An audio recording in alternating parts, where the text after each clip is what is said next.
Welcome to Shardcast, the Brandon Sanderson podcast. We're a bunch of mega fans giving you the news discussion and, of course, a whole lot of opinions about Brandon's works and the Cosmere. I'm Eric, and joining me is Ian. Hey, I'm Weiry Writer, and I still have hot water. Oh, that's great.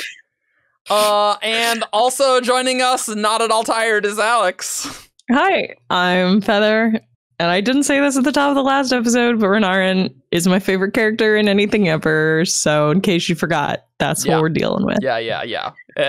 We finished the last one, and Alyx like, wait a minute.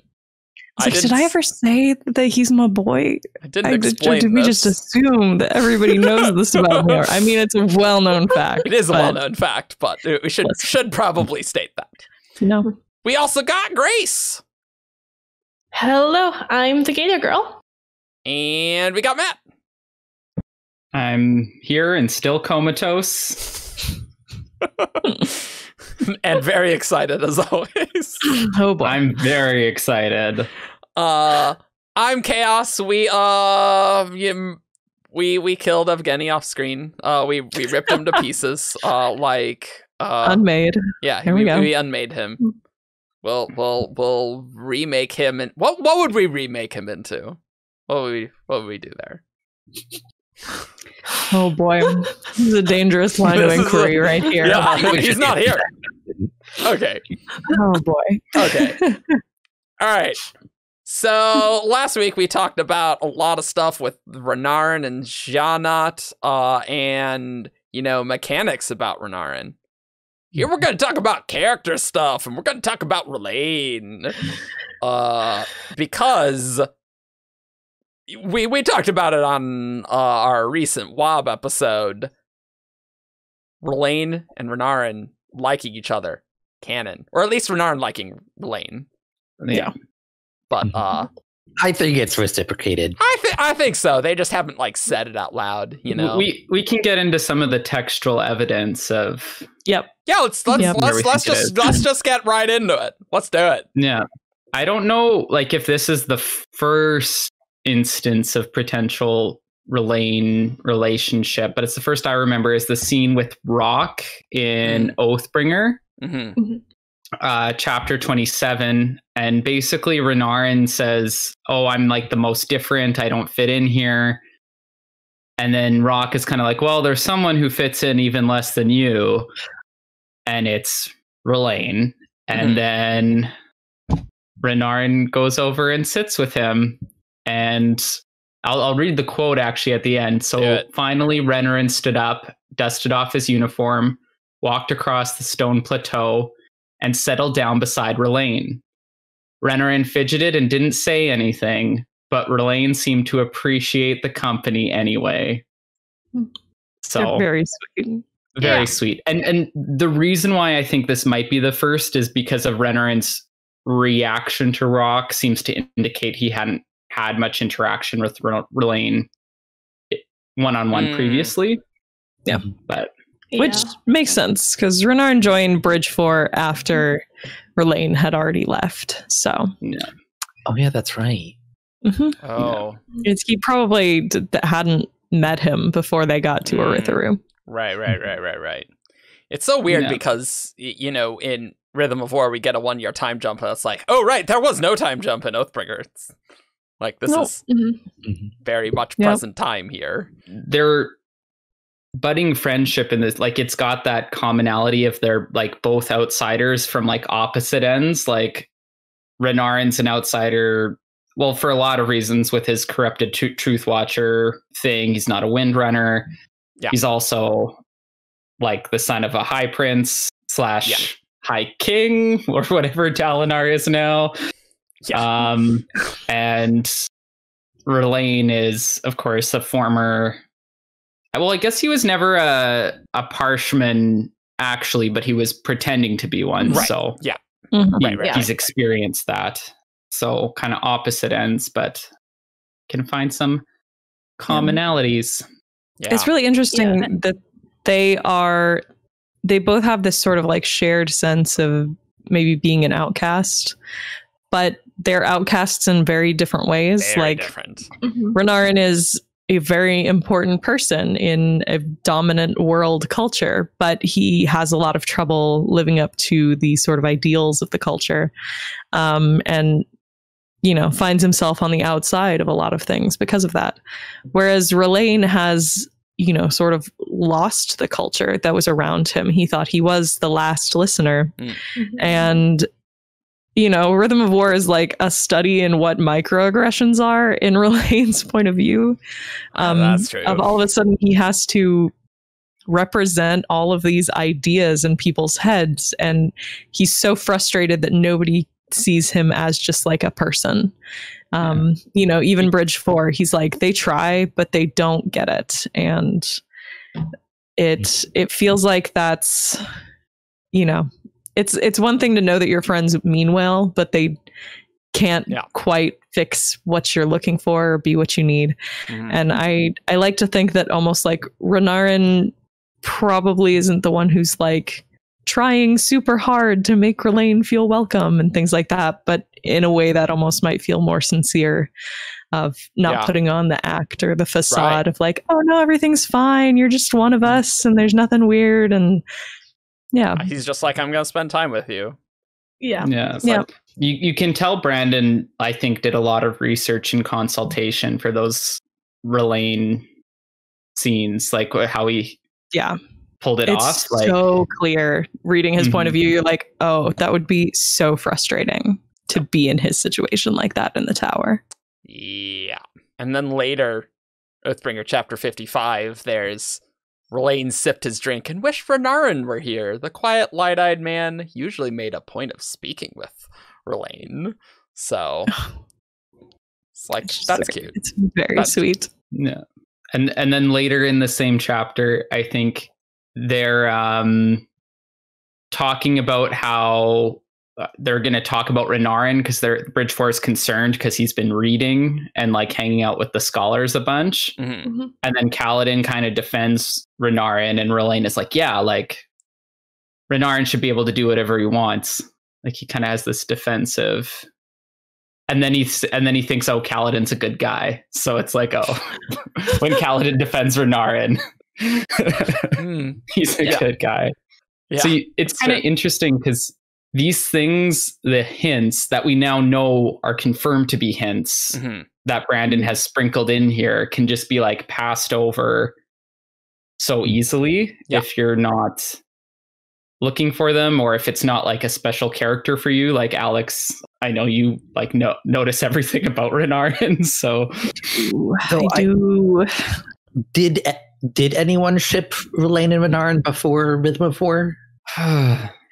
I hadn't specifically. It was really the moment of like Rlain becoming a corrupted Truthwatcher that I was like, oh, actually, if they're going to be like, you know, spending time together and learning these new powers, and especially like the fact that Renarin was the one who specifically chose Rlain, it's sort of, I mean, I think a lot of when you think about like shipping and stuff, it's a lot of looking at things in new contexts. And that's kind of the fun of shipping, of like, you can read a scene and it doesn't mean anything, or you can be looking for something and you can read it and then it means lots of things. You know, people who don't share your ship won't necessarily read things the way that you do, but if you want something to be there, it can be there. And it was really cool of like, I think I said this when we were talking to Brandon, but I thought this was going to be one of those things where it's like, oh, this could be like a cool chemistry thing of like an interesting ship to, you know, maybe write fic about, or people draw art. I didn't ever think it was going to be canon. I didn't think this was the kind of thing that like hit Brandon's radar of like, there's cool chemistry here. But no, he's just like, no, I intentionally did that. And he tried to make it more explicit in Rhythm of War. And it's like, I feel a little forced. So I'll put it in the next book. To answer your question, Ian, like, I think for me too, I didn't notice it my first read through. But like went back and read and found it. And like the other thing I think that recontextualized it for me was Rlain's comments about not liking mate form in Rhythm of War. Because I think, so this is maybe a little slight digression, but I'm not a huge Bridge 4 fan. Yes, as you've said. Yeah, as I've said, and one of the reasons is they kind of give me like a sports team vibe, like a very like straight male brotherhood, like we're a hockey team. And that is Canadian, for those who are not aware. Yeah, I'm Canadian. Yeah, so I probably have baggage about hockey teams. But so I don't think I was placing Rlain in like a potentially queer space or thought process until that line about mate form, and then I started thinking about him a little differently, and then that was enough to like recontextualize some of these moments that he's had previously with someone like Renarin. And I think the Rlain thing is he tried mate form, but it didn't work like he expected. It didn't go as expected, which could mean a lot of different things. Yeah, but it's very open to interpretation, definitely. Yeah, like people were thinking maybe ace or queer, like just a lot of different options. But definitely options now with that line. Yeah. And sorry, no hate to any of our fans who are hockey players. I want to make that very clear. That's a personal preference. It's more that you just don't like sports movies. Yeah. Like, well, if you want, there's a video before Rhythm of War, before video on this. That's Cosmere Beefs, one of the best ones to listen to. Check that one out. You'll get to hear about lots of our rants, and honestly, I think I want to re-listen to that one. That's one I keep re-listening to because it's so good. I also did not even consider them as a possibility in Oathbringer, but like reading through Rhythm of War, it was like, oh, like this is interesting, and then like the end is like, oh wait, like this is actually kind of plausible. So it's like now looking back at Oathbringer, seeing the breadcrumbs that Brennan had already started laying just makes the whole thing like pay off so much better. Yeah, it's kind of the best foreshadowing, right? For a thing where it's like the breadcrumbs are there, you didn't catch it. Like, not to get totally off task with Shallan, but it's like I like it more now that I've picked up on more of the breadcrumbs from earlier, like with the Testament stuff. So that's nice. I like that. And to me, it feels very in character for Rlain and Renarin to be two people where it takes time and getting to know each other before these things really start building and becoming obvious. I think if they saw each other and immediately were like, yes, I want to kiss that person or whatever, then that would not feel super in character with what we've seen of them so far. Yeah. Oh man. I'm just thinking about like how long this fandom has been around and like all the different shipping eras of various Renarin ships that have existed. That's true. Oh boy, it's you didn't expect this one pre-Words of Radiance. I didn't. No. Well, you read Way of Kings, and I don't think anybody was shipping Shin the Parchman and Renarin. No, no, because it was kind of like Renarin and Shallan got some.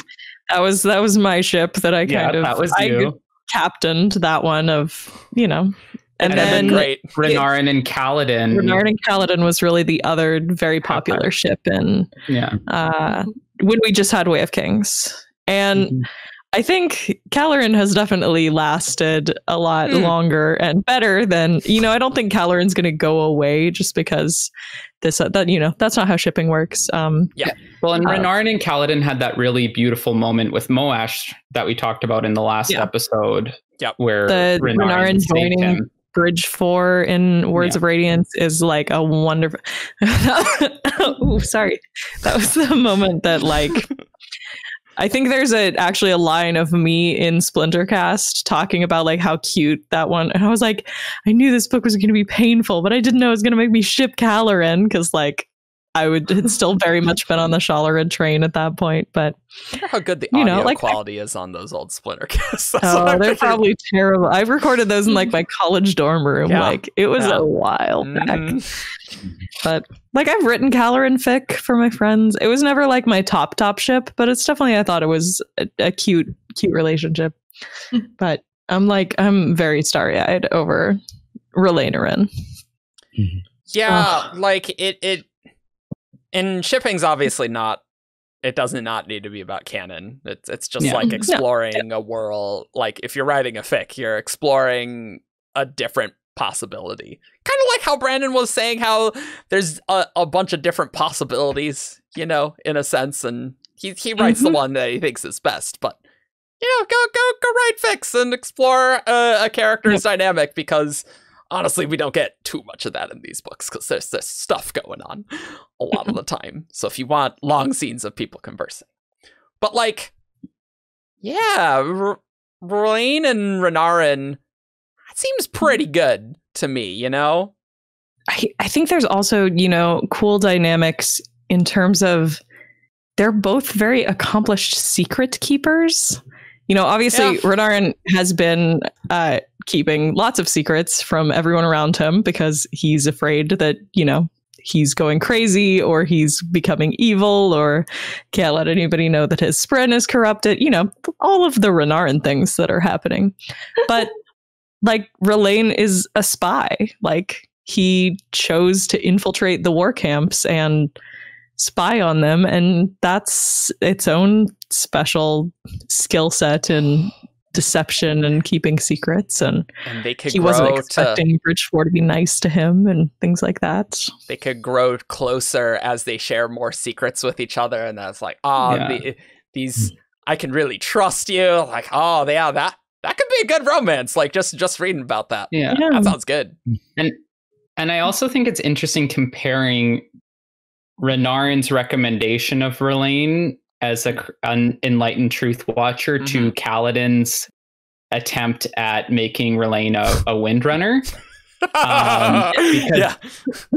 The difference between Caloran and Renarin really explicit. How well they went over, right? So like Kaladin was kind of trying to force it and was like pressuring this Windspren to accept Rlain, which Rlain didn't like. And I think if it's all right, I'll just read this go for part from Rhythm of War. So he suggested you, Toomey said, talking about Renarin, and told our mother about you. He was right. Our bond will be strong and you will be wondrous. We are awed by you, Rlain, the bridger of minds. We are honored. And then Rlain thinks, honored, that felt good. To be chosen because of what he'd done.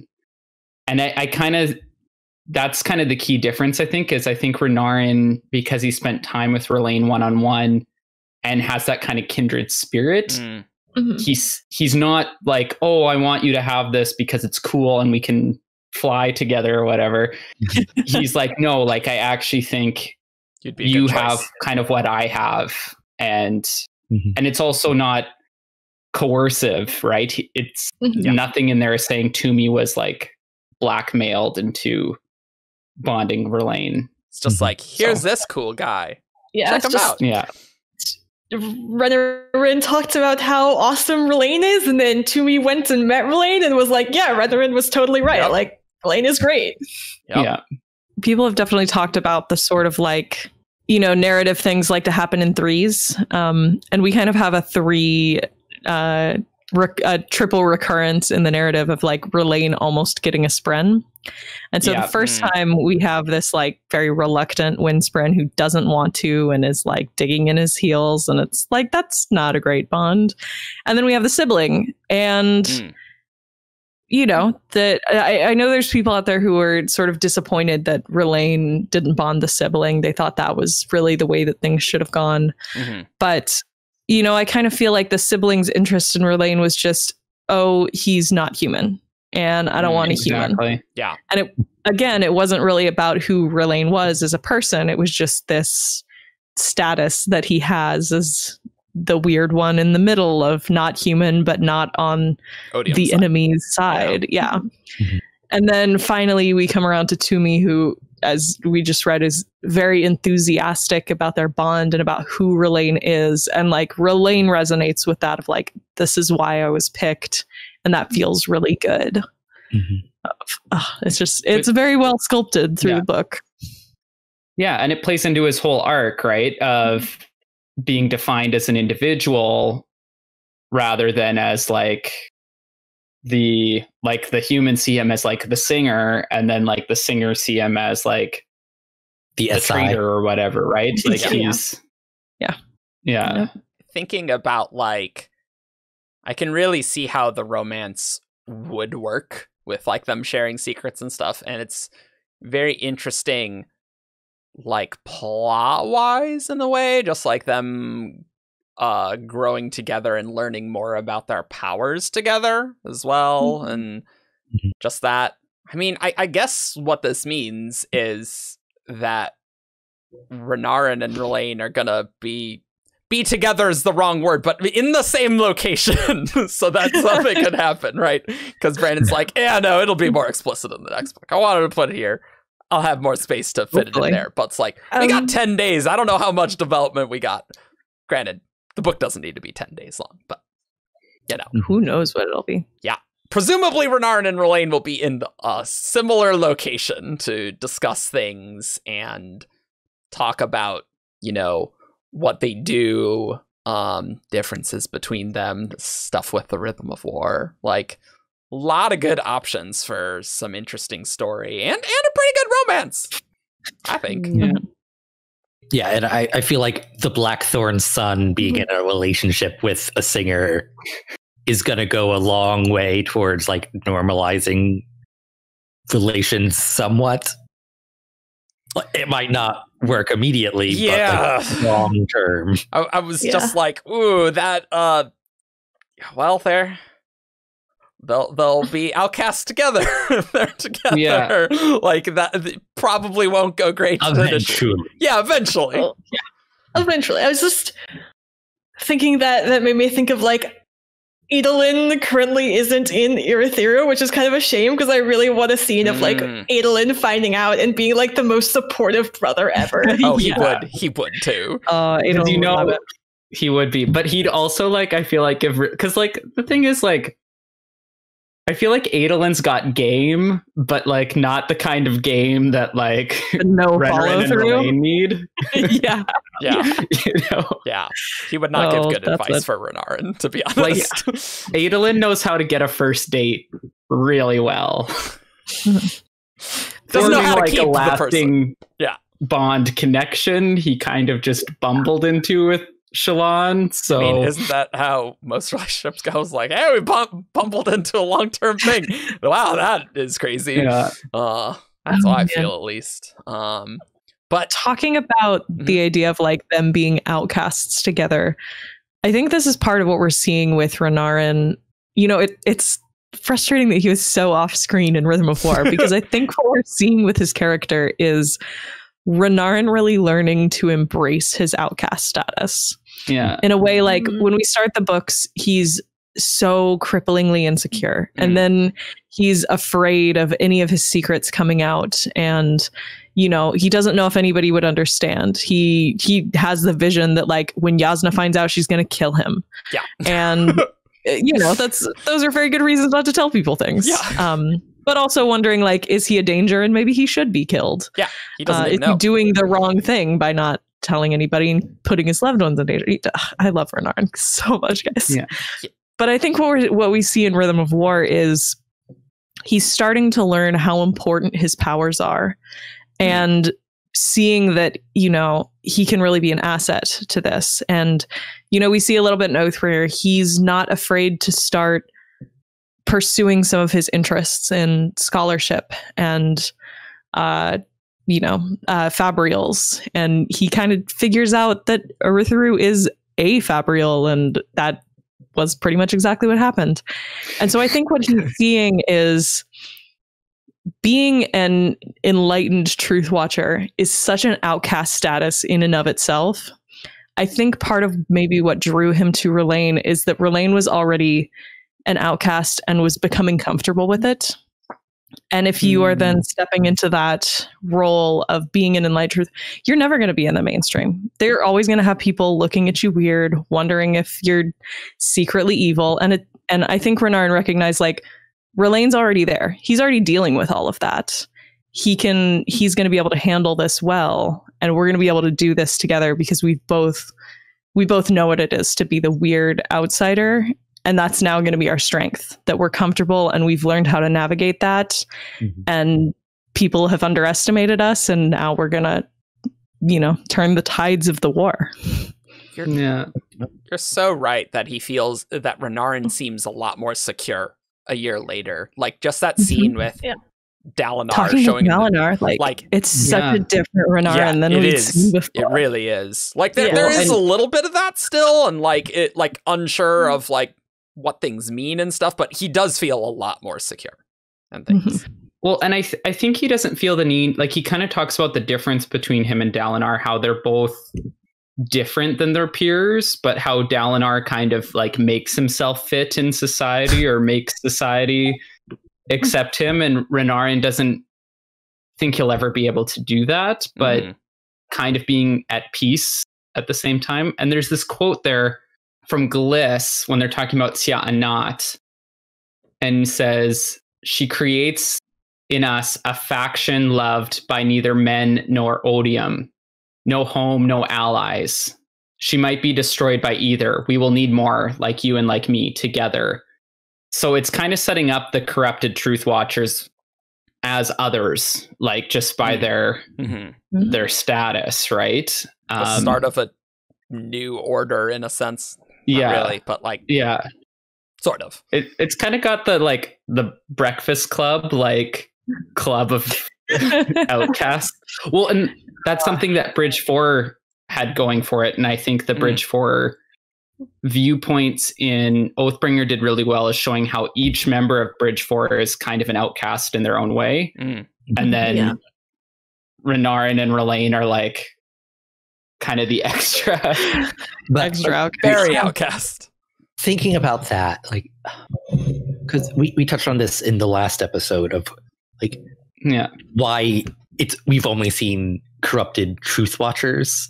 It's because the Mistbrenner are the most willing, right? And I wonder if it's because of this outcast status. It's like the Truthwatchers are the order that would be most okay with that. Like they're the most outcast-ish already, because like Windrunners are so integrated with each other that like a singular corrupted Windrunner like wouldn't succeed as a Windrunner because they'd be outcast. Like they couldn't connect lower C, maybe big C, who knows? Who knows? Like the rest of the order. Like I wonder what the regular Truthwatchers think about. Do they know about Renarin, and will they know about Rlain? I mean, I almost wonder like how public is Renarin's status? Like we know his family knows. It appears that, people in our inner circle of the cast do, but is he more widely known as that his friend is not normal and things like this? I think Navani says something about that at the beginning, doesn't she? Because she's like, oh, like I'm stressed about Renarin and his corrupted Spren. And I think it's something along the lines of the inner circle knows, but it might get out sooner or later. And she's like worried about that. It's all she says is, let's see, the ball of light was bright blue. Part of Navani felt it should be read to reveal the true nature of the Spren that hid inside Renarin. Avoid Spren, or at least an ordinary Spren corrupted to the enemy's side. None of them knew what to do about that fact, least of all Renarin. And later on, it mentions that they had managed to recruit several standard Truthwatchers, and going into like how Renarin's illusion is different than theirs. But it's not clear how wide. None of us know. I'm also thinking like the moment where they're choosing who's going to be going to, is it Lasting Integrity? Lasting Integrity. Is that the one? Yeah. Like, so all of the high Spren, or not high Spren, all the honor Spren like citadels all sound the same. But yeah, when they're discussing like, oh, maybe we should have a Truthwatcher go, and people are like, oh, maybe not Renarin though. And is that like a very public decision of like everybody realized Renarin would not be a good choice there? Or my opinion is that if you're testing the Truthwatcher abilities, like at least some of the Truthwatchers know about Renarin being weird. Like they would have talked, they would have experimented and made sure that Renarin definitely could not do this, right? So well, that's and what if I like think. we were talking in the last episode about Truthwatchers are really good at figuring out secrets as an order. Yeah. They may have just sort of ferreted it out. And also, themselves. wouldn't like the Spren be like, yeah, that other Spren, that's kind of weird. Like, I think the Spren would figure it out pretty quick, right? It's an interesting dynamic that we really don't get to see much about, like how Renarin relates to the other Radiants with his condition. Is that the right enlightenment? The mysterious other Truthwatcher that is never named. Yeah, it really bothers me that we got a mysterious other Truthwatcher mentioned, and then it's like, and we're gonna send the Stump, who you've already met. I'm like, I don't have a problem with the Stump, but I want to know about this other Truthwatcher, Brandon. And I do think that if the Truthwatchers and the Mistbren are the most willing to be enlightened, then maybe they're also the ones who would care the least about finding out about someone being enlightened. Yeah. Like the Mistbren are inherently like the most chill with it. Yeah, it like maybe the other Truthwatchers know, but like it's not as big a deal to them as it would be to other people finding out. Yeah. It's kind of one of their little secrets that they keep. Yeah. Until the right time to reveal. Yeah, which like I wonder if, because it's really not something Brandon touched on at all in Rhythm of War. So I'm wondering if he was saving it for book 5, exploring it with Rlain. And now there's an equal number of corrupted Truthwatchers to normal Truthwatchers. Yeah. Yeah. It's interesting thinking about like the next book, because obviously Renarin's going to get a book in the back 5 that's going to have flashbacks, and like so maybe so curious. Some of those flashbacks I'm guessing will be when he's quite a bit younger, and we'll probably see Gliss and him meeting. But I'm kind of hoping there'll also be some like, because I think we're going to miss some of the relationship formation. Especially if we get flashbacks for stuff that's after where we are in the books right now. Yeah. Or like during, like during the time skip. Yeah. Things that Renarin experienced, but we're like, man, we would have loved to see a Renarin viewpoint like we could get. Yeah. Because, like some of Venli's flashbacks, for example, were during previous books. Yeah. And so I think that'd be cool to see some like Renarin relationship formation happening. Or like Battle of especially Narak. Especially if the next book actually only happens in 10 days. Like I know Brandon said we're going to get something. I'm not anticipating it's going to be like I'm guessing it'll be like a couple of scenes. Yeah. You know what I mean? That's actually something I'm a little worried about, because we're not going to get too much of that relationship developing. And then we have a 10-15 year time jump. Then either the relationship has worked or it hasn't. Like that's how it's gonna be, right? And so book 5 just takes like a hard swerve into the romance genre. Actually, that's what it is. That's what we have. Look, we still need to find someone for Kaladin. It's just it's just all pairing up all of the rest of the characters. Yep. But like with this being the first like point of view character non-hetero relationship, right? Like you want that to be done well. So I am a touch worried about the time jump, because you don't want that to feel cheap, but I think Brandon will not make it cheap, like but like the flashbacks could help with that, Man, thinking about Renarin flashbacks, I am so curious when he and Gliss bonded. I want to know when it happened. I mean, like, was that something that was new in Words of Radiance? Or has this been going on for a long time? Like, Yeah. did he know that he maybe had powers when he rushed out to fight the Chasm Fiend way back in book one? Like one of the first I would dig scenes we that. got? I would dig Like, that. That's so, like, it could just recontextualize so many things. Or Like, did we he know rush for out sure. because he saw something. Like Did he rush saw out because that he like saw- someone was gonna die and he wanted to prevent it or something. Maybe. Yeah, I could dig that. Like, we know it's happening in Words of Radiance from the start because he like winces when he takes the shard blade. Yeah. But before, like, was it in Way of Kings? I don't know. Well, I mean, there's not really any way to tell. by that analysis, like, I mean, he got the Shardplate pretty early in Words of Radiance, and Words of Radiance happens right after Way of Kings. So, like, I feel like it had to have happened in Way of Kings, or if not a little bit before. So I really like the theory that, you know, he, like, really wouldn't know any idea, but, like, he saw, like, Elhokar or Dalinar dying or something, and he's like, no, I gotta do something. And we see it from Dalinar's point of view. I'm like, dude, what are you doing, Renarin? Like, you should not be doing that. And I got an old wob back in the Way of Kings only days that said that Renarin sees a spren that no one else sees, which people took as like he's going to be a Radiant later. But did Brandon mean that was happening during Way of Kings? Like, I don't know. It's just, we don't. And I'm so curious about the flashbacks. And I wonder, in Rhythm of War, do we get Rlain swearing any oaths? Like, did he say any words, or? I think Rlain says the first oath, or he's at least like Toomey tells him to say the words. Yeah.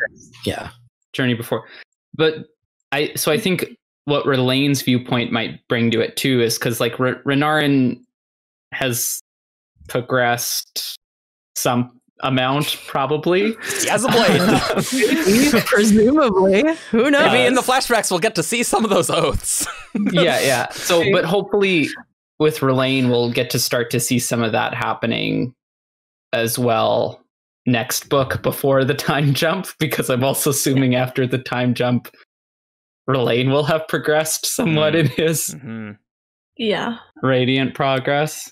I was just thinking about Renarin's progression, but we don't even know. I feel like we can't even say for sure if he is at the point where he could get Shardplate, but like we don't even know how Shardplate would work for him, or if it's possible for him to have Shardplate without like a bunch of corrupted spren. So like, I think we talked. It's really hard to say. We mentioned it, but we didn't really go in any detail about it in the last episode about Shardplate. But yeah, like, would you need whatever the regular plate spread would be for the Truthwatchers, or would they all need to be corrupted? Like, what is up with that? I don't know. Or does it have to be either or? Could you have a mix? We don't know. Yeah, that's true. Like, it is interesting, that connection to both honor and odium, right? That like a lot of things are similar. You say the same first ideal, right? Like that matters, right? Yep. So it could be that it's both, but I actually kind of like the idea of like Renarin's plate being a mix of like enlightened spren and normal spren, almost in like, I wonder if it would have like a visual effect, because we know like Renarin's blade has like a wavy pattern in it, and I've always assumed that's kind of like, you guys know, like Damascus steel, where it has almost like tree ring bands in it. It sort of looks like I almost wonder if that's part of Gliss's dual nature expressing itself in the appearance of his sword when he summons it. Like, that'd kind of be a cool detail. It would look really cool if you had like a whole suit of armor with the like watery Damascus steel sort of vibe. That'd be cool. Shardplate. I was wondering what truths Renarin would be speaking, right? Because like, as we said last time, the Lightweavers, I speak my truth, and Truthwatchers, I will seek the truth. Right? And so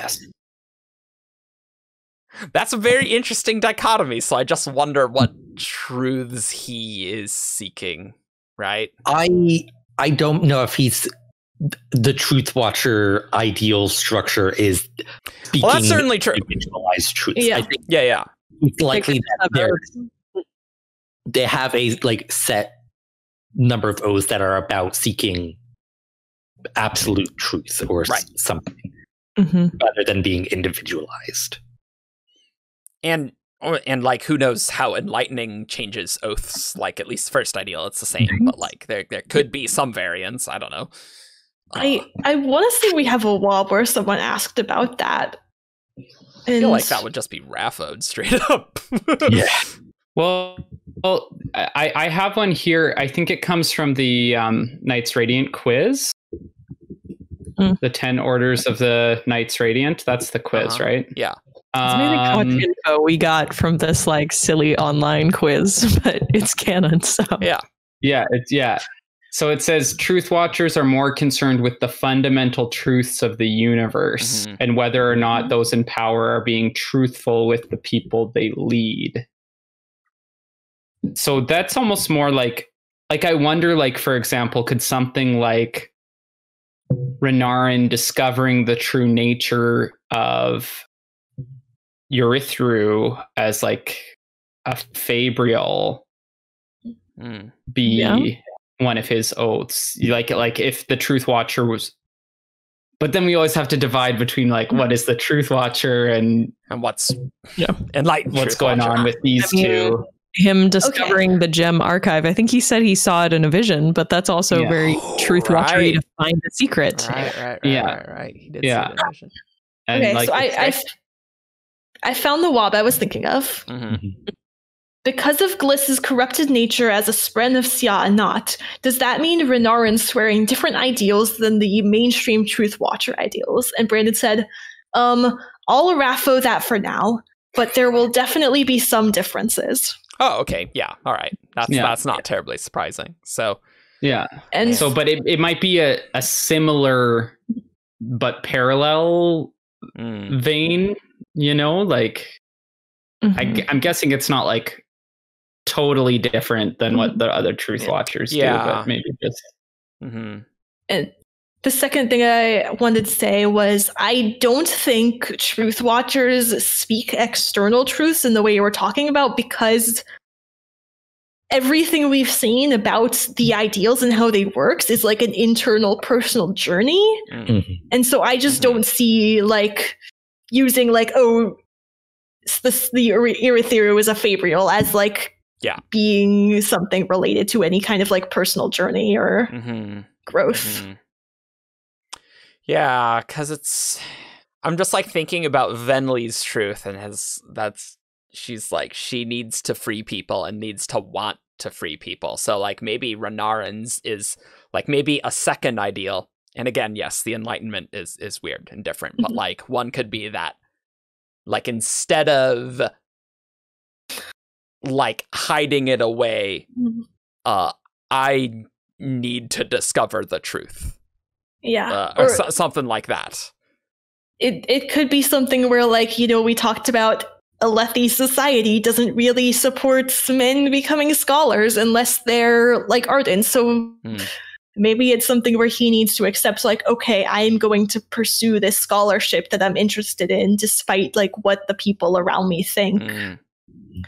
There's a really interesting dynamic with that I think it's like Yasna's point of view, where she sees him like in doing scholarly things. Yeah, that was Oathbringer, right? Yeah. She's like, she's like just thinking to herself internally, you're going to have to choose, cousin. Like, it's not going to work for you to keep vacillating between these worlds.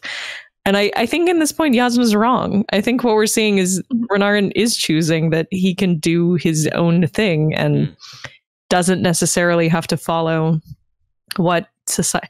And I think this is kind of a theme with Renarin a lot, because we hear Rock talk to him about it too, of, you know, you can just be Renarin Colon and this isn't a bad thing.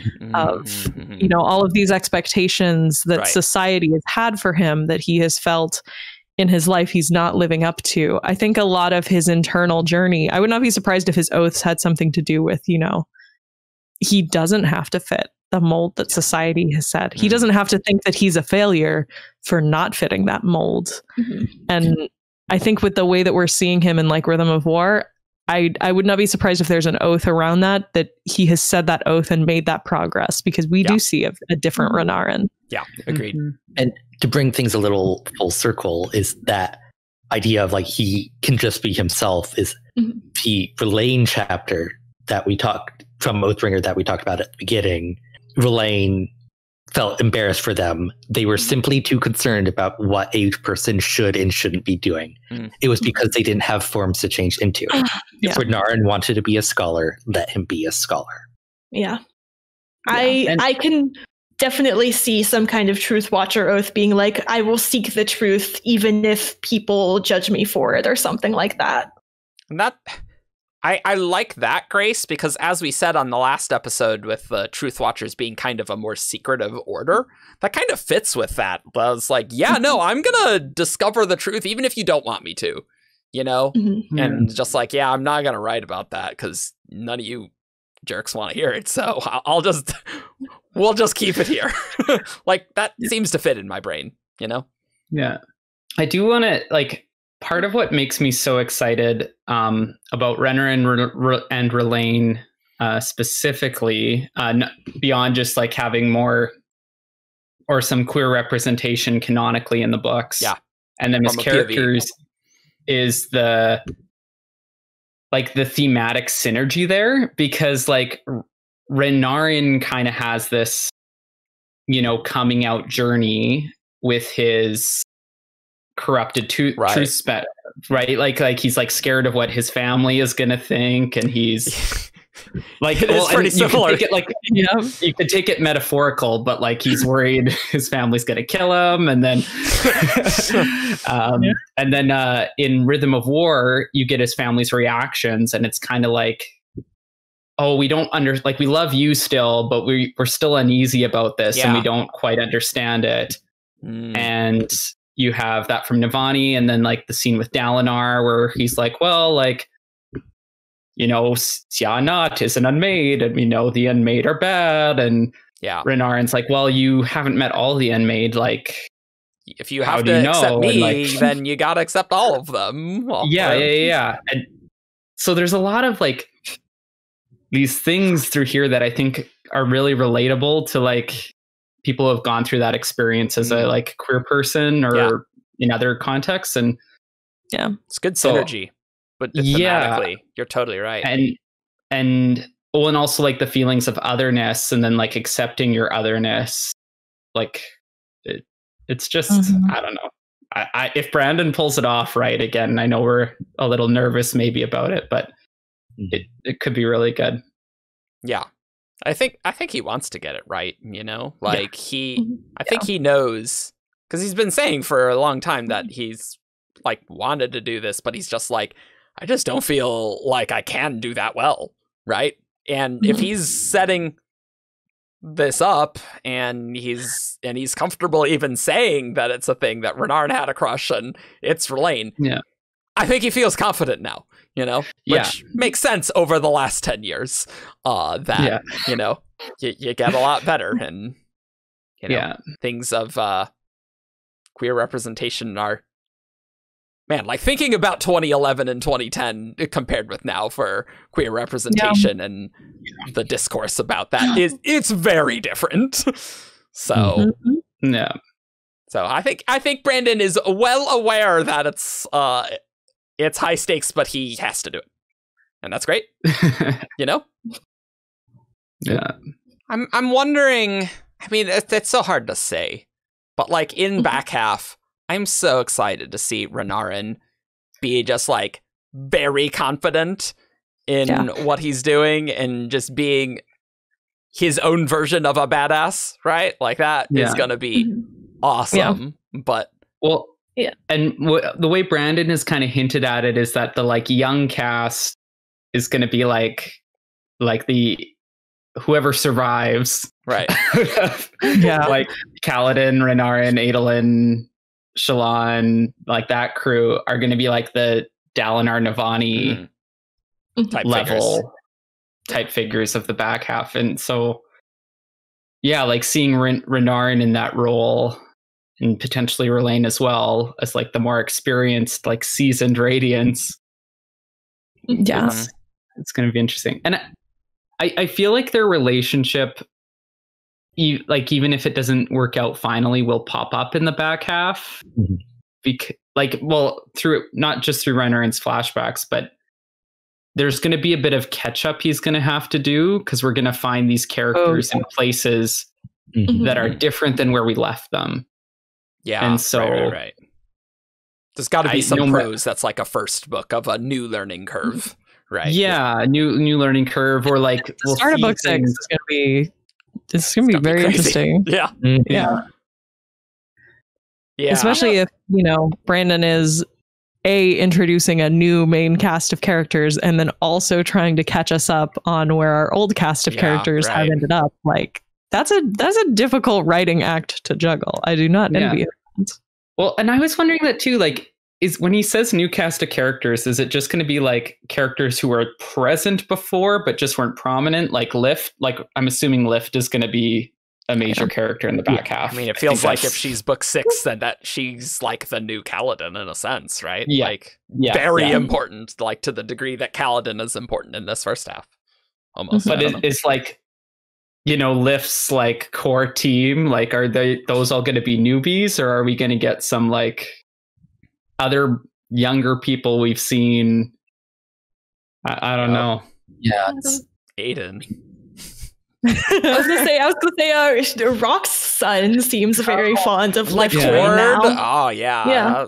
Cord would be great. Gox as like actually Prime of Azir, grown up, ruling. Yeah, that's very cool for like Lift's book. Yeah, cool character. Gavinor, Gavinor and Oridon, definitely. I do think we're gonna have new people though. I don't think everybody who's gonna be like our main cast in the back 5 will be people we already heard of. Like, we've seen so little of like Western Rashar, right? Like Eerie and Rira. So like obviously with Lift's flashbacks we will get Ral Elarim stuff.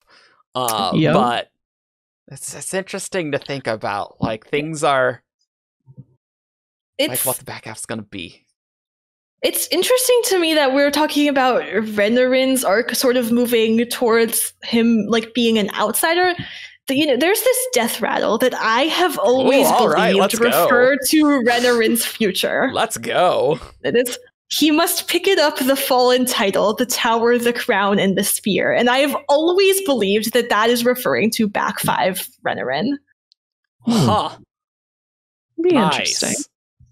Yeah, that's been a weird death rattle for a long time. Oh my gosh. If Dalinar like dies or ascends or something and is no longer occupying the role that Dalinar currently occupies in the back 5, what if Renarin became like king of Urithiru, or like I know Navani has a special connection with Urithiru now, but like we're not like that connection, but like in terms of like a leader among the Radiants.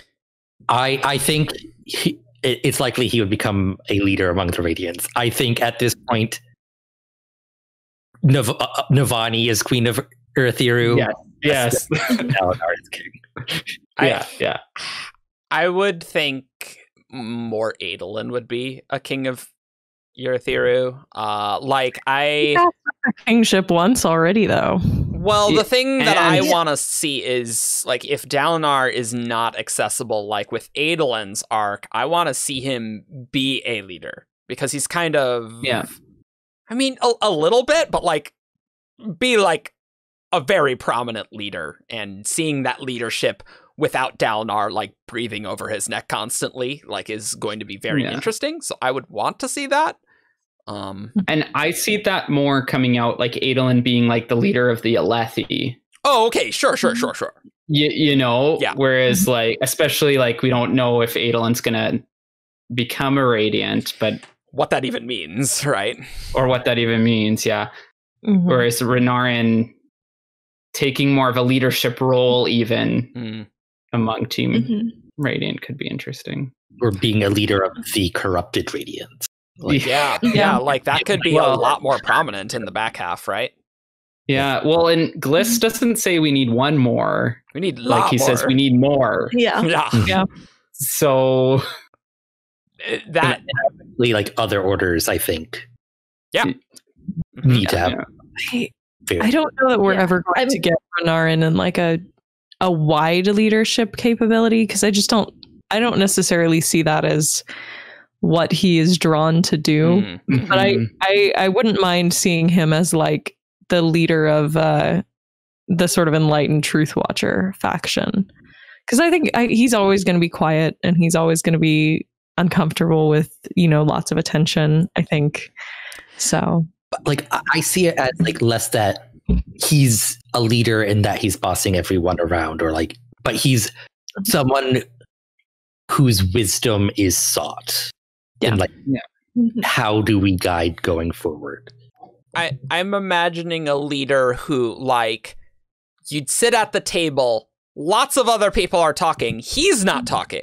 But when he starts to talk, everyone else shuts up to hear what he has to say, or something like that. Like, I could very well see that, where, you know, he has the ultimate say, but he'll let the other people chat for a while.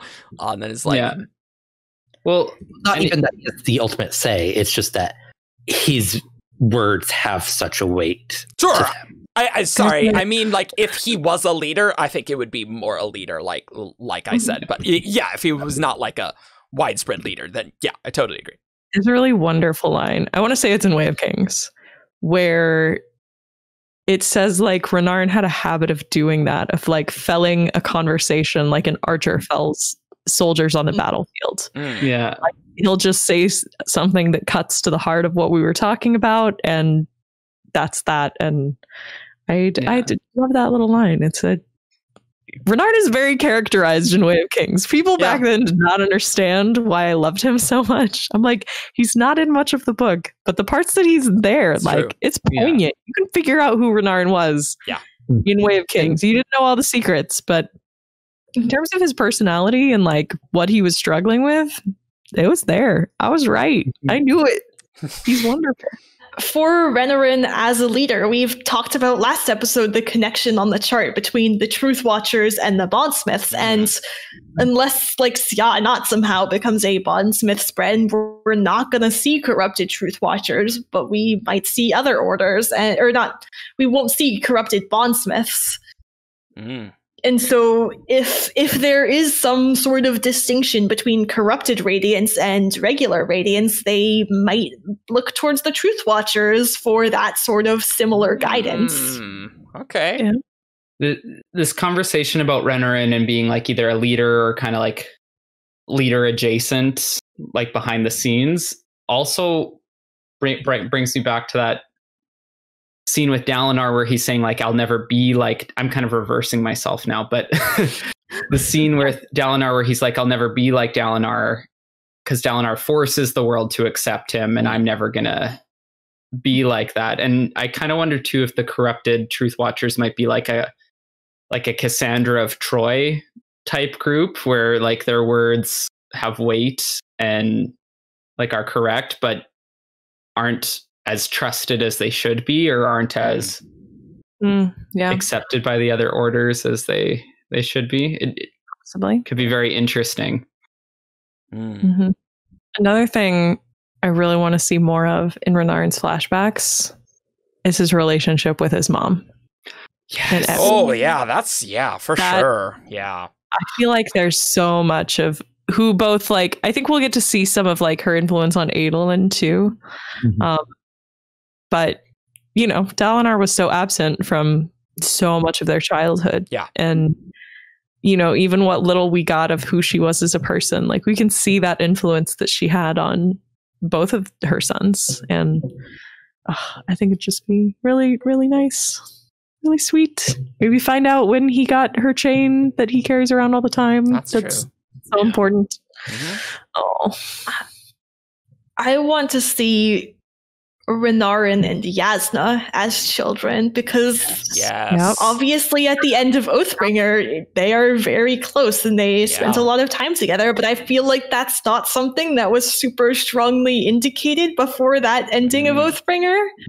And I think going back and sort of seeing what that was like for them and them actually spending time together would just like retroactively maybe even make that scene even better. Yeah.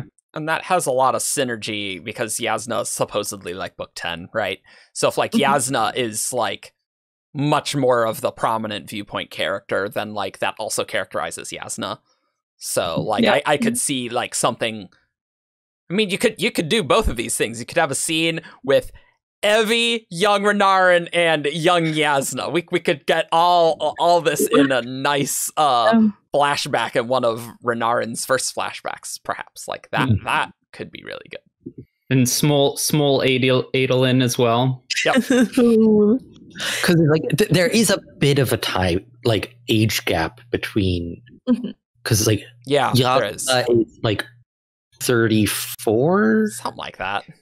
Yeah. Renarin is 20. Yeah. So like by the time Renarin is a person, like she's like An adult. Adolescent. Yeah. And I kind of like, I'm not sure if we'll get a lot of Yasna Renarin content specifically. My reading of that scene was more that they were kind of kindred spirits and more that like less they have this like significant history together or were close, but that they recognized some similarities between each other. Yeah. Because Yasna was sort of an outcast for a while. Like she has her headed by force of will. Whatever her madness was in her childhood. Right. That's a mystery. And I mean, she still has madness. outcast status as like a professed atheist in the world. I think the difference is that Yasna has made herself an outcast in a way that she's still able to command a lot of respect. Yeah. And that's not something Renarin was able to do necessarily. I think that's why, even though they do share these similarities, Yasna's solutions don't necessarily work for Renarin, even though I think she has good intentions of like, this is, you know, she thinks this is what he needs to do to figure out how to be happy. And I think it worked for her, but I don't think it's what he needs. Yasna is very similar to Dalinar in the sense of she might be an outcast, but she's going to force the world to like view her the way she wants. Absolutely. I was just going to say that, Grace. Yeah, like she takes the Dalinar approach. But I think once like Yasna gets past some of her hangups, like she's going to be one of like the most fervent supporters of the corrupted Truthwatchers. Like once she like understands like what Renarin and Rlain are, I think that is going to resonate with the outcast part of Yasna. Yeah. That makes sense. Oh, I just love her scenes in Oathbringer with him. Like after the reveal where they're running together and she's just like, you are a Radiant. You can do this. You just believe in yourself. And she's right there. And it's you know, she is such a fervent supporter of him immediately. After she made that choice. As soon as the choice is made, she's like, nope, you're my cousin. You're a fellow Radiant. We're going to do this together. I'm not going to let you slow down. We're going. You're going to keep up and you're capable of it. And revealed such a core character trait of Yasna that wasn't necessarily apparent before because she comes off as so cold and like logical. Her love for her family trumps everything. Yep. Oh yeah. You know, like like she will. Oh man, Arjun's gonna hear this and be so mad that he left because he thought we were just doing Renarin and Rlain discussion. we can talk. We can tell him we talked about Shardplate and we talked about Yasna. Yeah, we're theorizing about back half. Missed out. Like there's this implication about the void binding chart, if it's void binding even, like whatever that even means. But like it's an interesting like new thing, and how that's going to be relevant in the back half. And man, back half's going to be crazy. It's going to be real. What if back half Renarin, he's like fully grown into his scholarship and he's like learning and searching for answers about void binding? It'd be Super cool. That'd be great to have that word in text that's not in the Ars Arcanum. That'd be cool. It's the deep fundamental truth that he seeks. It must. Yeah. I would love to know. I mean, I remember like the first fanfic I ever wrote about Renarin was like he was secretly learning to read at night and like pursuing scholarship in secret. I was like, that's where he's going. He's right about it. Well, and now that Rlain is on a similar path, like we might get I'm just thinking of the Tindwyl Sazed research project scenes and how that developed their relationship. How scholarly do we feel Rlain is? Good question. I feel like we haven't gotten a chance to see yet. Yeah, we really haven't. Because like Renarin at least enjoys that, right? There are clues to that, but like that really hasn't come up with Rlain. Yeah, we've seen Rlain as like a member of like fighting a war, and he didn't really have a ton of choice in what he had to do. He was a good spy, so he like went and acted as a spy. We haven't really gotten to, and then in Eretheru, sort of conforming to the expectations of, you know, being the only singer there, the good singer. And I don't know if we've really had a chance to see like what would Rlain choose to do without these expectations put on him. Yeah. I don't think like being a spy is that dissimilar to being a good truth watcher. Like, I think we might be getting a little hung up on how Renarin is seeking the truth, which is probably through scholarship. Like, Rlain might seek truth a entirely different way, like through like infiltrating. Like, yeah, I mean that's what spies do. You're right. Well, and the Truth Watcher part of the Radiant quiz, I think, says something about that too, how some Truth Watchers are like investigative reporters, kind of. Yeah. But it would be interesting, I guess, too, to have Rlain explore a different side of that. I bring it up for the Truth Watchery aspect, but what I was actually interested in is how, like, Renarin and Rlain's interactions would work, how that relationship itself would work. And so that's just interesting. Because, like, it doesn't feel like Rlain is super into the, like, scholarship stuff like Renarin is. And so I don't know if that would be, like, tension, but, like, they could be very complementary in a sense. Like, Renarin could be more the book smarts and Rlain more the street smarts in a sense, in a way, right? Like that could be very complementary. Could be a source of conflict, perhaps. It also makes me wonder about some of the like the listener culture around pairs, and you know, are Rlain and Renarin, you know, is Rlain expecting if they're in a relationship together, are they going to be like a war pair at times or a scholar pair at other times? You know, that's an interesting dynamic of like, we know some cultural stuff about that, of the way that the listeners did things. Once mates. Yeah, but we also have the like Vorin relationship pairs. It's a very different type of pair, but it's still that's true. Like it still has an emphasis on like these two people in a relationship or a team and have like complementary skill sets and work together. Yeah, very true. Yeah, that's both very cool things that I hadn't thought of. It just makes the listeners do like cute. We are doing the same role together, and the Vorns do like we're doing very different roles together. And I wonder if there's going to be like you know, relationship negotiation around that. Well, it's also like an intercultural relationship too. So so like it's kind of cool because they're going to be able to create their own pairing and norms, because none of their cultural norms apply to them, because it's you know, a human and a listener, so they can't do exactly that. And then also like as a same-sex pairing, at least on the Alethi side, they can't do the traditional male-female roles. because neither of them fit that, right? So they can kind of pick their own and make their own thing, which is it's really cool.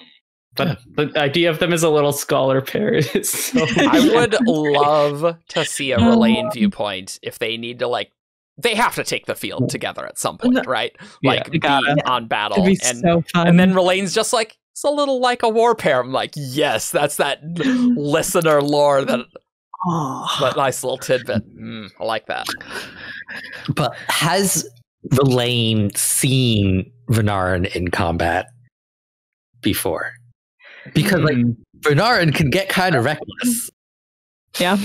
I mean, I think that the times that we've seen Renarin in like actual combat is really just the end of Oathbringer. Yeah. Otherwise, we see him rushing into fights a lot. Yeah.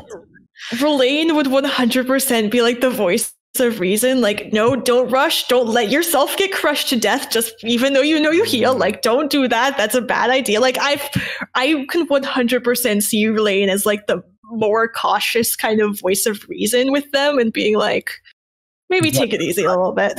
But like, I don't think Rlain is going to find that out until they reach combat. Yeah, I agree. Yeah.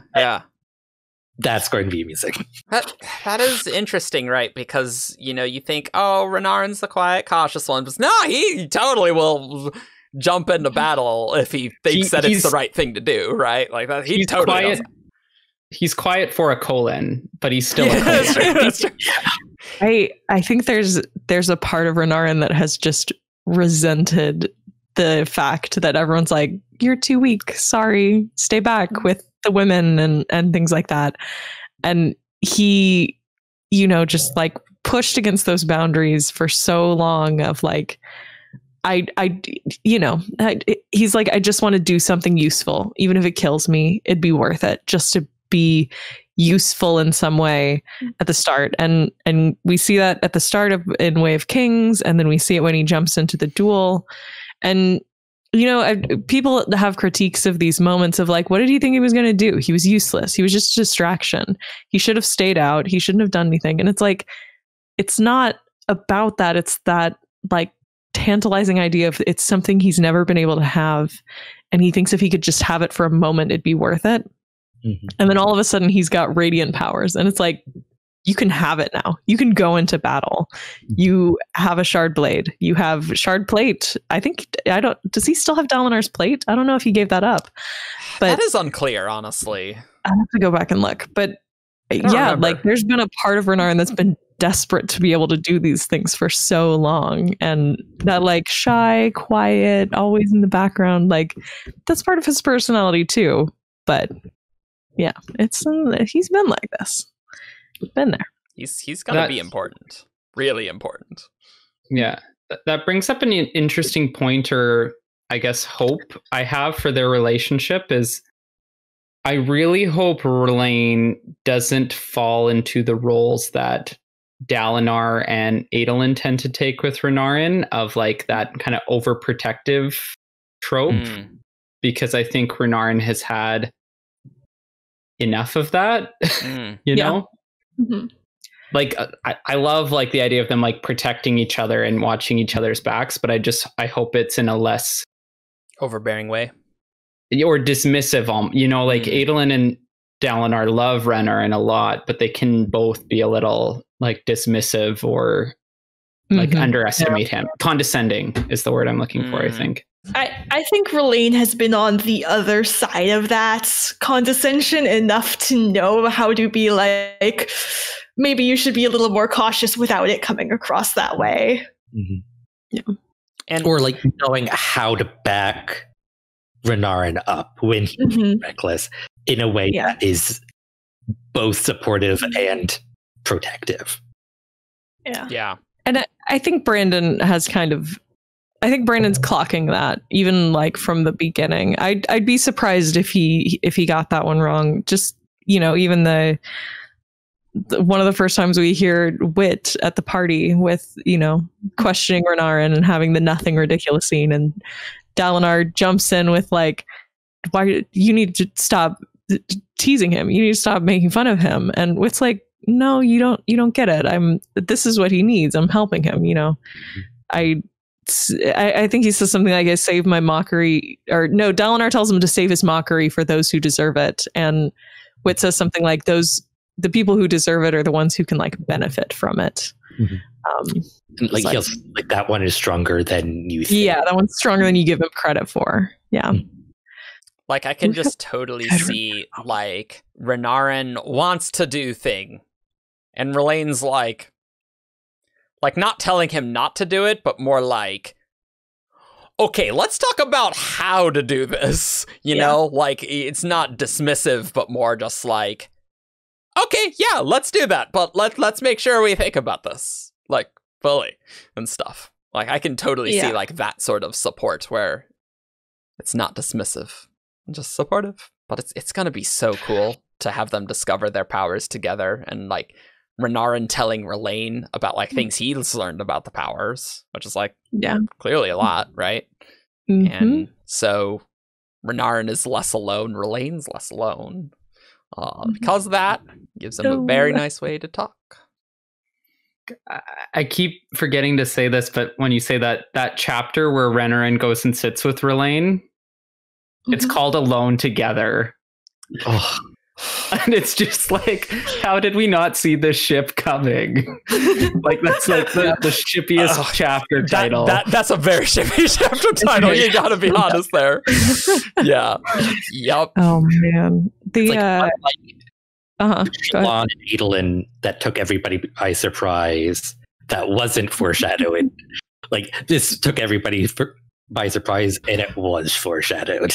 Yeah. It makes me thinking about like their relationship too. I know there's cute fan art of this already, but it makes me wonder about like, how is there an ability for the humans to learn the rhythms at all, to learn how to hear them, to be able to try to talk, with the rhythms in the way that the listeners do.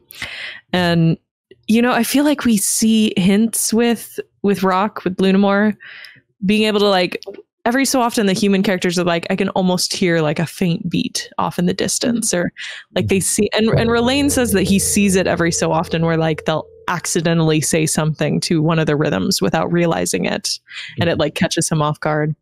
I just wonder, like, wouldn't that be such a cool thing of having a human character like take the time and the effort to try to learn what the rhythms are, learn how to hear them? I assume you would need to be invested in some way in order to do it, but I feel like it is maybe possible, and that'd be such a cultural thing to be able to understand. I think it is possible, because like we see that with Navani. Like, she does start to recognize the different rhythms. Like the main one is like the rhythm of honor, but like she is able to pick out when Raboniel is attuning to a new rhythm, particularly like when she hasn't heard before. So I think that's just going to progress. And I think that's an aspect of the dynamic between Navani and Raboniel that fans really picked up on and enjoyed. That kind of like increased understanding and effort to understand each other's culture, that I think people will equally enjoy seeing Renarin and Rlain deal with. Yeah, I could totally see Renarin with Navani's help a bit of just like building like that similar device to like have the gems.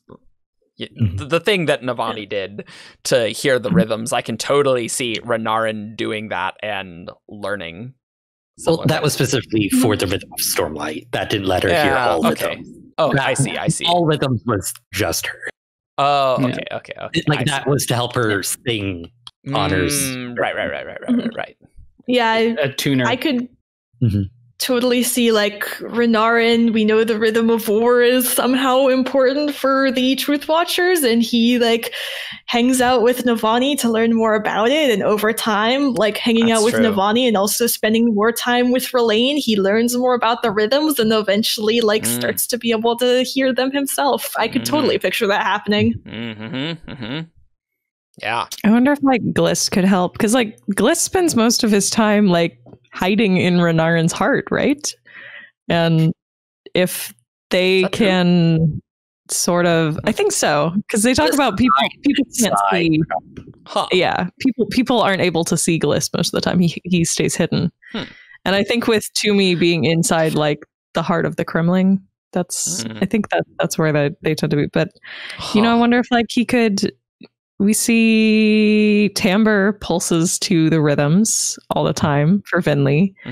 I wonder if like the Spren could help them attune a rhythm or something.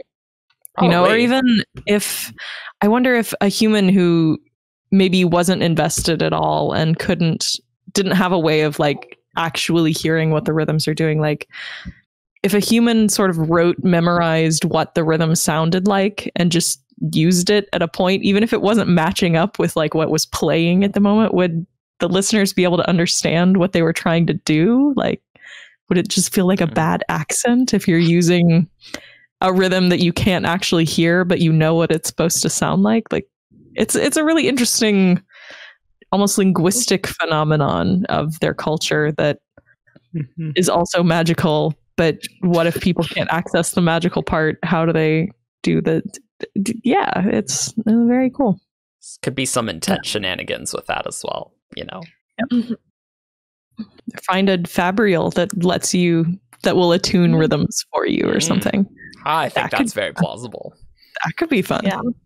Like a fabrial radio where you turn the dial and like each one is a different rhythm and where it is, like, and you get to hear where the rhythm is at currently.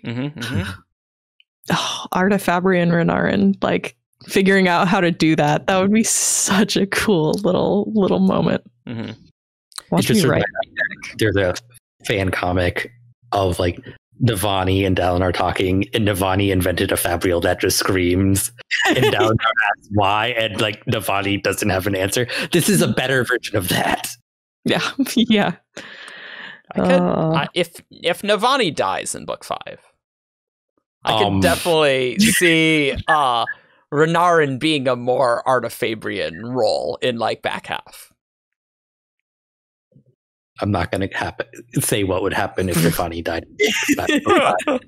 Look, anyone can die, except Renarin and Rlain. They don't die. Navani can mentor Renarin as an Artifabrian during the time jump between eras. Yeah. Yes. Sure. Sorry, I didn't want to bring up such a distasteful thing, Ian. But other than, like, even though Brandon said, well, I mean, they don't have to be alive for them to be flashback books, which is like true. Like, Renarin's gonna make it to the back half. There's too much to do. I mean, he talked about how Renarin would be in his 30s during the intro. Yeah, we did. We did get a little bit of confirmation. So, like, I think Renarin, Rlain, Lift, Yasna, they're gonna be there. Yep. Probably. I do think Odium's coming after him, though. Terra of Odium. I think it's going to happen. Yeah, I think that's plausible. I think, like, the second after Teravangian reveals himself to Dalinar, because he's going to do that in a very pointed, specific way, right? That's the exact moment that Teravangian is like, all right, so we got to kill Renarin, like, right now, you know? And, like, get his team in place to take him out. That's not dark. Speaking of Renarin living to the back half, good luck with that, Renarin. Well, you know, I don't necessarily think he's going to succeed, but I do think it's one of his main goals. So, yeah, I think that's very plausible. Very plausible. Yep. You know, if I were Odium, I'd be trying to kill Renarin first. There's a sound clip for you. All right, don't take that out of context. Just cut out the Odium parts. Like, I'd kill Renarin. I will kill Renarin first. You kill Renarin first, or you animate not first, so she doesn't have enough time to make more corrupted Truthwatchers spread before killing Renarin. Cut off the source, which could still happen. Like, we could easily lose Janat. And then, like, Renarin and Rlain could be it. Who knows? What's book 5 going to be?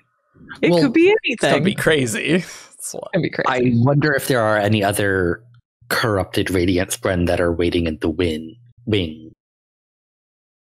You know, we have a bunch of honor spren coming to Urithiru. Maybe one of those honor sprens like, yeah, I'll give it a go. I kind of doubt that. I don't know. How are all these honor spren in Lasting Integrity going to be relevant so soon for that to matter in book 5? That's the thing that I don't understand. I don't get that. I feel like the only way an honor spren agrees is if like Adolin like goes to Nodum and is like, all right, my brother, he has a corrupted Truthwatcher spread, it's all good, like I'm really vouching for it, and then like maybe, but even then it's kind of a long shot. Okay, that seems like a lot to that seems like a lot to discuss in 10 days for a series experience like that. Yeah.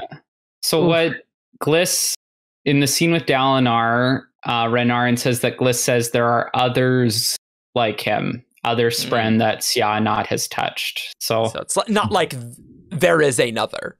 Like that does imply more. Yeah. So yeah. They're out there existing. And hiding. Yeah. Secrets. It is very interesting having spren that need to be hidden from both like honor and odium, right? Like that is just a very interesting dynamic in the war that is between these two sides in some sense. And also, how does cultivation play into all of this? Well, I was just back half maybe, I don't know. Who knows? It's like theoretically all of the Radiant spren are a mixture of both, but like there's such this emphasis on like like honor and odium mixing, but like theoretically cultivation is in there too. Well, and like I'd assume Misspren have a decent mix because like progression seems more lifey. Isn't progression more like cultivation-y? I mean, they're right next to cultivation spren on the chart. You know, that's the element. We're over there on Edge Dancers, but visually they Misspren are very similarly described to the Night Watcher, like with like a vigorous body, all missed, but with like faces, hands coming out of the side of the face, which is super creepy. But yeah, Night Watcher, this is really nice. I am increasingly skeptical of that sort of type of discussion because, like, you know, like bondsmiths do have a bondsmith spren that's in like the Night Watcher, and like the sibling is half cultivation, and bondsmiths like bonds and stuff seems like it should be the most honorary. I feel like that distinction of how close to either is more of a cultural thing than a mechanics thing. It's like it's.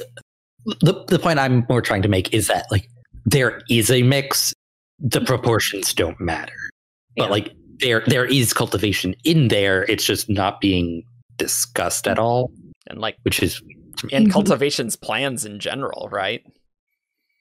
What's up with it? Yeah, I feel like cultivation would be down with the enlightening. I mean, it's like another form of growth. Yeah. That's true. Or would she feel like Sja-anat is coming into her turf? Whoa. A lot of that is getting into deep, like what was Sja-anat before being unmade, things like that. Like there's a lot of deep stuff there that we don't really know. Yeah. So I don't know. We blabbed about a lot of stuff today, and I like how we veered into some mechanics at the end. And this Arden's missing. But it's 17th shard. It's gotta happen. Final thoughts on Renarin, Rlain, Enlightened Truthwatchers. Obviously, we'll get more in book 5, and I'm sure we'll have a very big podcast about it later. 2 words. They're awesome. So good. Renarin, my fave character. So wonderful. I love this ship. Oh, I will say, I mean, I assume people who don't like shipping have not made it this far in the episode, but if you're the kind of person who is going down into the comments and being like, well, I hate shipping actually, and I think shipping sucks, like, that's cool. You don't need to necessarily mention it in any conversation. It's okay for other people to enjoy things different from your own personal interests, and it's totally fine if you didn't. If this episode wasn't your jam, we have done probably too much mechanic focused stuff since Rhythm of War came out. So we got stuff to do. We're doing other character-y stuff, and I don't know. I think it's fun because the character-y stuff we get to do a bit more like writing analysis and thinking about character arcs and stuff, and I find that very fun. It's just, this is the kind of discussion that I just love to have. Yeah. And I love that we get to talk about my favorite character and we do it. So yeah, so like it's totally fine if that's not your jam, but there's other things that'll be your jam. It's okay. I'm really excited for them. Ace corrupted Truthwatcher boyfriends. We didn't really talk about the whatever ace they are. aspect I too won't much, categorize them before they're. But yeah. Enlightened, I should say, Enlightened Truthwatcher boyfriends. I'm very excited for. And I do want to clarify, I got that chapter wrong I mentioned before. Oh. Alone Together is the chapter where Rlain, it's Rlain's chapter where he's like thinking about Renarin. Okay. Not the chapter where they sit together. All right. But still, it's my still... point about the shippiness stands. Yeah, it very much does. Very much does. And it contains the quote, Rlain sipped his drink and wished Renarin were here. So they're it's a little sweet. shippy. Just like kind of a lot. Grace, do you have any final thoughts? I'm really excited to see more of them together in book 5 and hopefully beyond that. Or I'm very excited to see how this relationship progresses. And I think Brandon will do well. If not, we'll be complaining on the show, so don't you worry. Have lots of comments. Tune in 2 years from now for the everything we hate about how Renarin went. I guess it would be 2023, right? Optimism. It's going to go great. Optimism. Right, yeah. It'll be great. No, I have complete confidence. Yeah. All right. Let's go on to who's that Cosmere character? This character is from Roshar. Menace. Tien. Talm. Raise. Void in drag on a horse. It's time for who's that Cosmere character? Caw. All right, listeners, you know how the game is played. You send 5 clues to the character they correspond to WTCC at 17shard.com. I read each clue aloud, and after each clue, our panelists get a chance to guess who's that Cosmere character. You're much better Let's about begin. that intro than Ben. I'm just gonna It's put very that like, yeah, it's very good. Love I it. have a spiel. I do it each time. And You got like that like radio announcer voice down. It's good. I do listen to when Ben does it, and I'm just like, he does this so badly.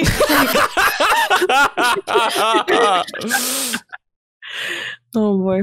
I think I'm like halfway between Ben and you. Like I don't get to. I haven't been on Shardcasts with Grace or Ben that much. It's almost always Eric on my episodes. So Oh, that is true. Yeah. I've been on with Grace a fair amount. I've never been on one with, well, maybe I've been on one with Ben before.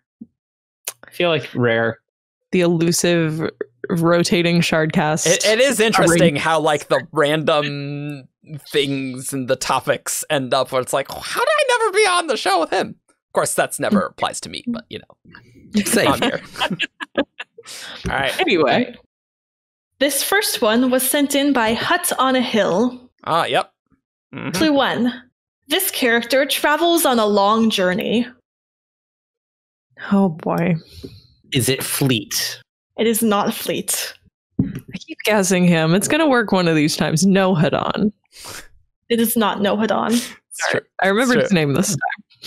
That's Third good. I'm time. going to guess Alendi. It is not Alendi. That's good. Wax. It is not Wax. Clue 2. That's This fans. character is politically powerful. Ooh, Wax is a good guess. Yeah. I saw the I future. see you in the background. Stretching. So cute.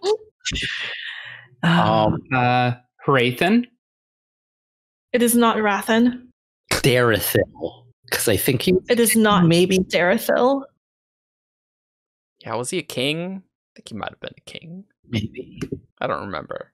Yeah, no, it was King Darethel. Yeah. He was king. Yeah. Shalon, I guess. Why not? It is not Shalon. Did you guess, Eric? No. I don't think you did. No.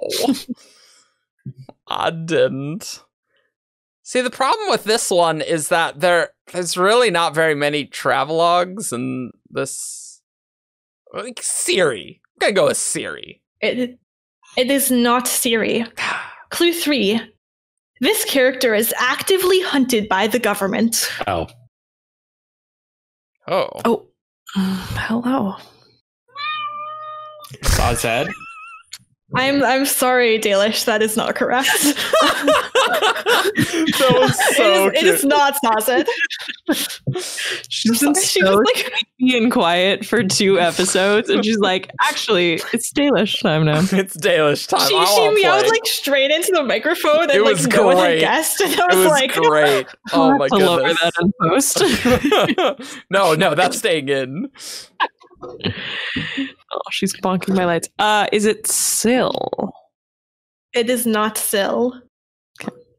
See, I was going to guess Queen Saw, but that is not my guess because she's not hunted by the government. Mm. I'm going to guess Vasher. It is not Vasher. Hunted by the government. Why does that like? Politically powerful and hunted by the government is Yeah, an I know. interesting line to walk. Yeah. Yes. Screw it. I'm gonna go with Vivenna. It is not Vivenna. One of these people who went on journeys. Let's go. Which government? Clue 4. As far as we know, this character is not invested. Oh boy. So goes on a long journey, politically important. Hunted by the government, not invested as far as we know. Is it Gevelden? It is Gevelden. Oh, it's Haldane stuff. I couldn't see random white sand character and not choose it. As soon as I was like, oh, I kind of regret not having this one as one of my guesses because my thing is like liking to guess random white sand characters, but And that was Chris's former fiance, right? That's what it was. Yeah. With Nilto Lord. Spoilers for White Sand. Definitely did not remember that at all. So and this last clue, I'm altering it slightly, is this character is a beggar. Okay. Still would not have gone to White Sand Land, but I should have known with you, Grace. I mean, we you don't caught get us a off ton guard. of white sand ones, to be fair. Yeah, I that just is like true. guessing white sand characters. Yeah. It's like me character. I Yep. like guessing them. Thanks for Ian bailing us out, though. That was good. Yep. Because, like, I don't think the rest of us would have got that at all. The government he is hunted by is the dark side government, but he is politically active in the government of the country he's in that I am blanking on the name of. Lost Sand. Los Angeles, yes. So Like they're how different Sam's in the name governments. of yeah. See? It makes sense. wasn't Nalthus, though. I'm bummed. Nope. No Nalthus. Oh, This next one was sent in by Brassweaver. all right. Clue 1. This character is from Scadrial. Menace! It is not Menace. Let's go. Bringing it back. I will go Palm. It is not I loved her. Palm. Palm is great. She's I wonderful. want more about her as the Lord Ruler's Khandra. Oh my god, so good. Such an interesting character. No. Alyx. It is not Alyx. Shan Ilariel. It is not Sean Alariel. I'm very surprised that you would guess a named Alariel character, Matt. Very surprised. too. Gadriel. If Yeah, that's the this first clue and I character- didn't get that, it would be. Yeah. That's true. This- That's true. This character has a brother. Marsh. It is not Marsh. Who wants to guess Kelsier? Alrian. It is not Alrion. I'm going to guess Vin's little sister. It is not Vin's little sister. I am going to guess Suit. It is not Suit. Man, these are going to get a lot harder with Era 3. Then we get 3 eras to choose from. Yeah. Clue 3. This character is dead. Zane. It is not Zane. Finn's little sister fits with this too. I thought Zane was good because he had a brother, Alan. Come on. That was good. I don't want to do Okay, Vin what- or Lend. They feel too obvious. Kelsey is dead. He has a brother. Is he? Is he though? Is he? I guess that's a good point. Valid point. He was past tense dead. What does it mean to be dead? I would say that you could still say Basher. Oh yeah, the is versus the was. It is a little tricky, huh? I'm going to guess Elend. It is not Elend. Watch it be Kelsier though. I was going to guess Beldra, but she's not dead at the end of No, the book. she's not dead. Yeah. Yeah. I mean, she's dead in Era 2, though. Well, yeah. I don't think that... Yeah, I don't think that counts. I would be upset if that's how being dead. I don't want to would be do Vin and Lend. I don't. But they both fit so far. Yeah. Yeah. And I'm not thinking of other people very well. But see, let's power game this. If it's a person, and the first clue is from a specific place, would it really be a main character? Right.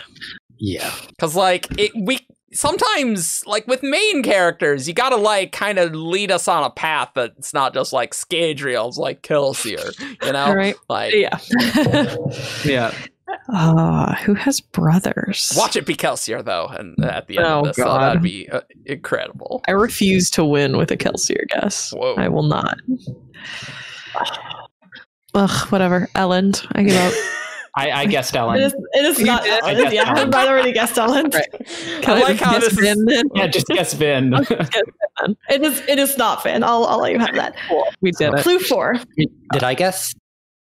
I don't think I did. I thought you did. I thought you did right after me. I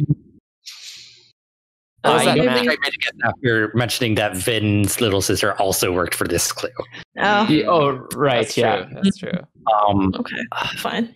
I'm going to guess the viewpoint character from the very beginning of Hero of Ages that kind of like sees like Vin show. It's not that character. I was like, I'm not gonna cut you off. It is Put not you that out of your person. misery now. It's not that character. Thank you. Clue 4. This character had rivals. Man, Sean L'Ariel's like was looking really good for most of these. He's dead. Oh man. Rivals. I don't know if I even have anything anymore. From Scadriel. Dead. Has a brother. Has a brother. Has rivals. Has rivals. Is it Oh, Breeze?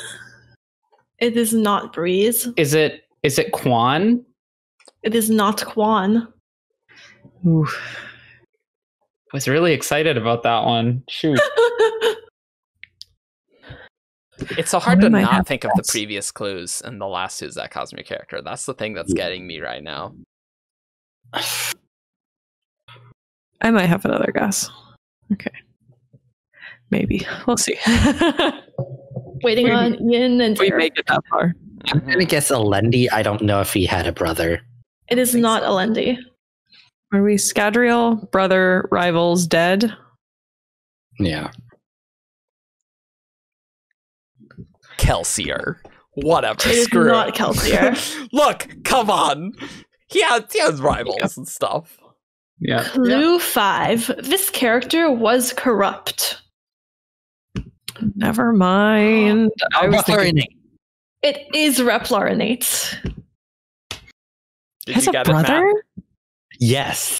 Yeah, it's the one that died at the beginning of It's the book. Oh, right. Who was Yeah. selling his boat at the party. Oh. Yeah. Oh. Did you have it too, Oh, Matt? I didn't know the name, but I that's who I was thinking of.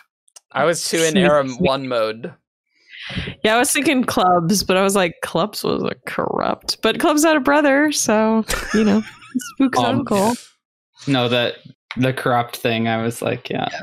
Innate was a guess I had in the back of my head for last episode, one of the clues. So it's already primed.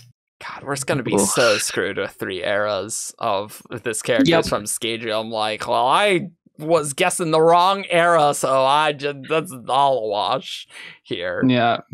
Yikes. 4 eras. Eventually we're going to have at least 4. I can't wait. Yeah, but I mean, if spacefaring, what are they really going to be from Scadrial still then? That's a good point. Yeah. What does it mean to be from Scadrial? And then it turns out we just talk about Adrian heritage. Yeah, like we'll argue about what does being from Scadrial mean in the space era, and it just is like someone in era 1. That's just Yeah. the entire conversation didn't matter. Oh boy. Oh my goodness. All right, well, we hope you enjoyed this episode and hopefully the last one as well. You can find us on 17shard.com for all your news, discussion, theories, and fun and discussion of Renarin that you could ever want. You can subscribe on YouTube, find us on SoundCloud, and I don't know, like a review on iTunes, and you can support us on Patreon too. Now I screwed up this outro a lot, but I'm hungry, so yeah, there you go. It's been a long day. Yeah. How are you doing, Alyx? I am tired. Are you gonna go take a nap talking after about this? Renarin always helps. So. Yeah. Cool. And we'll see you all next time. Bye. Bye. Bye. Caw.